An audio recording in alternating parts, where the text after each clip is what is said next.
सारा वक्त लगा दो उस काम को करने में, कि सारा वक्त लगा दो उस काम को करने में जो तुम्हारा वक्त बदलने में भूमिका निभाए। हेलो फ्रेंड्स, स्वागत है आप सभी का मेरे यूट्यूब चैनल हिंदी पॉइंट विजय, जिसमें कि मेरा प्रयास रहता है हिंदी को बहुत ही आसान तरीके से आप तक पहुंचाने का। फ्रेंड्स, जैसा कि आपको पता है, मैं क्लास 10th का 2024-25 का ऑल सिलेबस लेकर के आई हूँ, जिसमें कि आज का जो टॉपिक है वो है संस्कृति, जिसके लेखक है भदंत आनंद कौसल्यायन, जिन्होंने इसको लिखा है। और ये टॉपिक ऐसा है जिसको लेकर के बच्चे हमेशा ही कंफ्यूज रहते हैं या भ्रमित रहते हैं। उन्हें समझ में नहीं आता कि इस चैप्टर में क्या दिया हुआ है, कितने ही बार वो पढ़ ले उन्हें समझ में नहीं आता। तो घबराना नहीं है, टेंशन नहीं लेनी है, क्योंकि आप मेरी क्लास में, मैं आपको यहीं पे क्लियर कर दूंगी कि इस पाठ में लेखक ने क्या कहने का प्रयास किया है। उससे पहले जो लोग चैनल पे नए जुड़े हैं, चैनल को लाइक कर ले, सब्सक्राइब कर ले और बेल आइकन को प्रेस कर ले।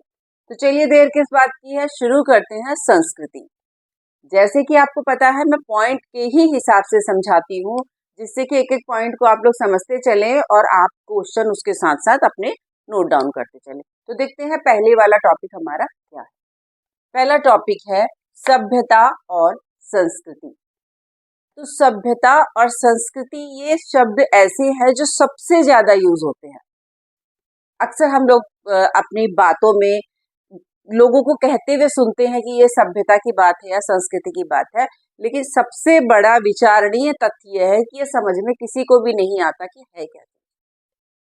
तो सभ्यता और संस्कृति समझने वाली चीज आम लोगों के लिए नहीं है, और इस पे ज्यादा प्रॉब्लम तब हो जाती है जब इस पे विशेषण जुड़ने शुरू हो जाते हैं। तो बिल्कुल भी समझ में नहीं आती कि सभ्यता क्या है और संस्कृति क्या है।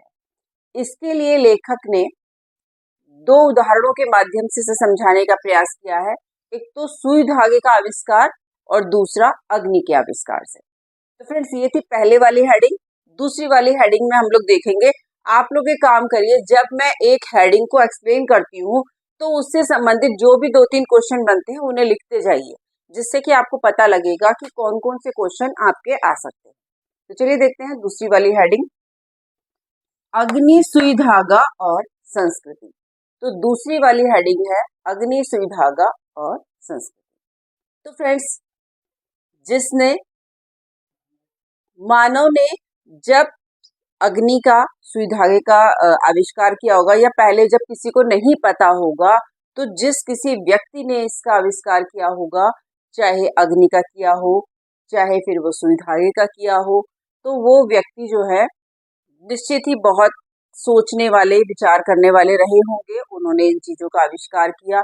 तो जो ये अग्नि का आविष्कार हुआ या सुई धागे का आविष्कार हुआ, तो जो सुई धागे का आविष्कार हुआ वो भी निश्चित ही बहुत बड़ी ही बात रही होगी। उसका दिमाग बहुत ज्यादा जो है इस चीज में लगा होगा। उसने बहुत बड़ा आविष्कार किया। मतलब उसने सोचा कि एक लोहे की छड़ को छेद करके उसमें धागा डाल करके कपड़ों के 2 सिरों को परस्पर जोड़ देना बहुत बड़ी बात थी, उपलब्धि भी काफी बड़ी हुई।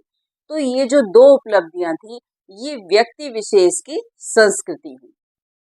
किसी व्यक्ति द्वारा जो कार्य किया गया वो संस्कृति हुई, और इसके द्वारा जो आविष्कार हुआ वो सभ्यता हुआ। तो ये आप समझ गए होंगे संस्कृति और सभ्यता में अंतर।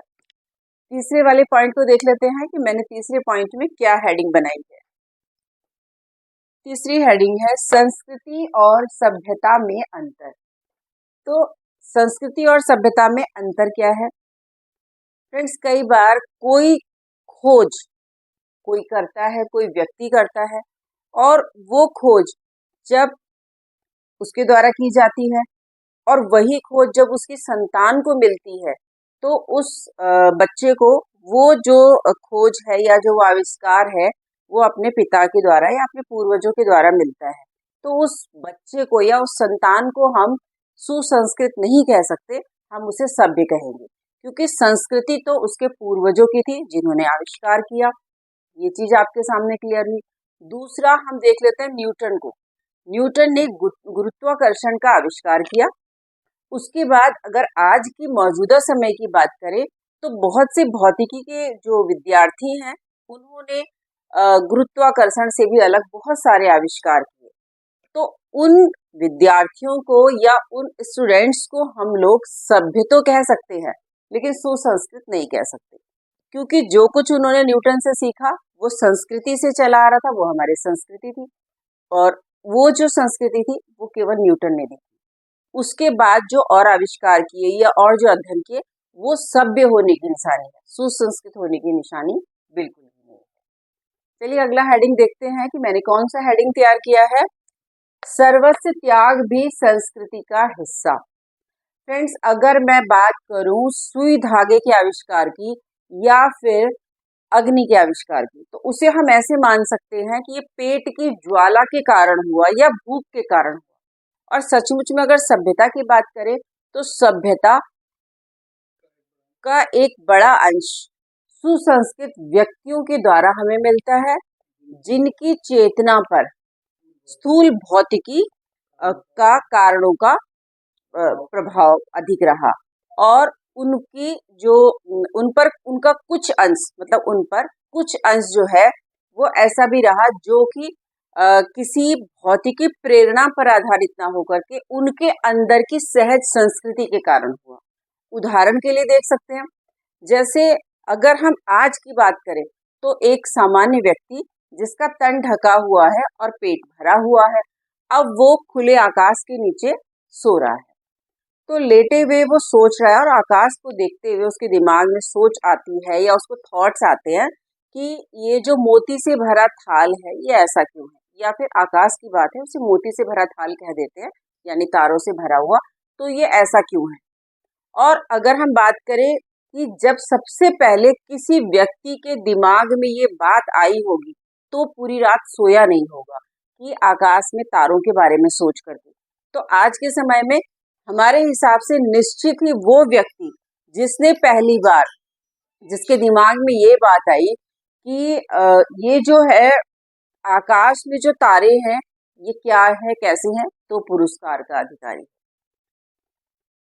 केवल भौतिकी प्रेरणा से ज्ञान प्राप्त करने की जो प्रबल इच्छा है वो ही मानव संस्कृति के माता पिता नहीं, बल्कि किसी व्यक्ति या महामानव से सर्वस्व त्याग देने की जो इच्छा है वो भी संस्कृति है।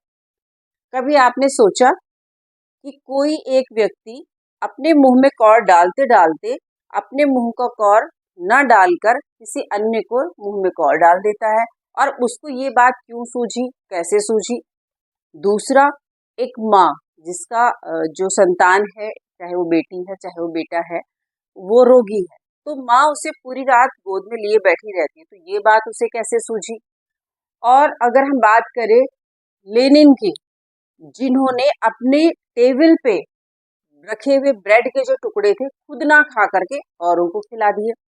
कार्ल मार्क्स की बात हम करें तो कार्ल मार्क्स ने संसार भर के, मतलब विश्व भर के मजदूरों के लिए अपने जीवन को संघर्ष में डाला, अपना संघर्ष में जीवन जिया।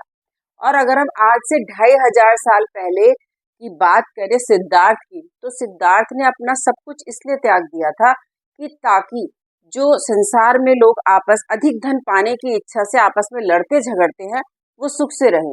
तो कहने का तात्पर्य यह है कि अपना सब कुछ त्याग देना भी जो है वो संस्कृति का ही एक हिस्सा है। अगला हेडिंग है हमारा संस्कृति का परिणाम है सभ्यता।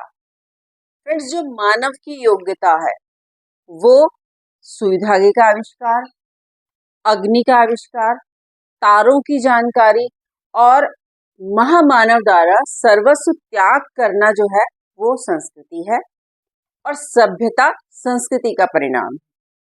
और हमारे खाने पीने का, ओढ़ने पहनने का तरीका, या हमारे आवागमन का जो साधन है, या जो हमारे कट मरने का तरीका है, वो सभी हमारी सभ्यता है। नेक्स्ट वाली हेडिंग देखते हैं। नेक्स्ट वाली हेडिंग कौन सी बनाई है मैंने? असंस्कृति व असभ्यता। असंस्कृति क्या है, असभ्यता क्या है, इसको हम जानेंगे।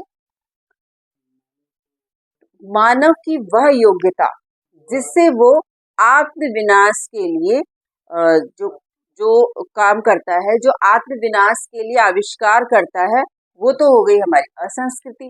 और मानव जिन साधनों का प्रयोग आत्म विनाश के लिए करता है, मतलब जिन साधनों का प्रयोग वो आत्म विनाश के लिए करता है, वो हो गए हमारे असभ्यता।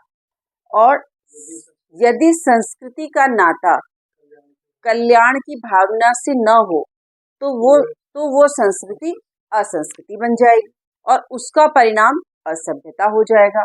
और वास्तव में संस्कृति जो है वो एक, उसको जो हम मान लेते हैं वो कूड़े के एक ढेर के समान मान रहे हैं, मतलब संस्कृति को, जो ना तो संस्कृति है और न ही रक्षणीय वस्तु है या रक्षा करने योग्य वस्तु भी नहीं है, जिसे हम कूड़े का ढेर समझते हैं। बल्कि संस्कृति जो है या मानव संस्कृति जो है वो ऐसी संस्कृति है जो कल्याण में लगी हुई है और कभी भी जो बटने वाली नहीं है, जो बट नहीं सकती। तो ऐसी है हमारी संस्कृति। तो ये टॉपिक था हमारा संस्कृति का, जिसको कि लिखा था भदंत आनंद कौशल्यायन जी ने। ये थोड़ा सा टफ टॉपिक है, थोड़ा सा टफ, लेकिन आप अगर इसे ध्यान से समझे तो इसमें संस्कृति के बारे में बताया गया है कि मानव संस्कृति क्या है, सभ्यता क्या है, दोनों में अंतर क्या है, वो सारे मैंने हेडिंग में जो है क्लियर करने का प्रयास किया है और आई होप कि आपको क्लियर भी होगा। तो फ्रेंड्स, जितने भी वीडियोस में डालती जा रही हूँ, जितने भी क्लास 10th के बच्चे हैं वो सारी वीडियोस देखते रहें और क्वेश्चन इसमें से ही बनेंगे, इसके अलावा अलग से नहीं बनने वाले। और कोई भी क्वेश्चन चाहे किसी भी तरीके का आ जाए फ्रेंड्स, अगर आपको पूरी समरी आती है, मैं हमेशा ही ये बात रिपीट करती हूँ, तो कोई ताकत नहीं है कि आप आंसर ना कर पाओ, बल्कि आप चुटकी बजाते ही उसका आंसर कर दोगे। तो फ्रेंड्स, आप करिए वीडियो एंजॉय, मैं चलती हूँ अपनी नई वीडियो की तैयारी में। तब तक के लिए जय हिंद, जय भारत।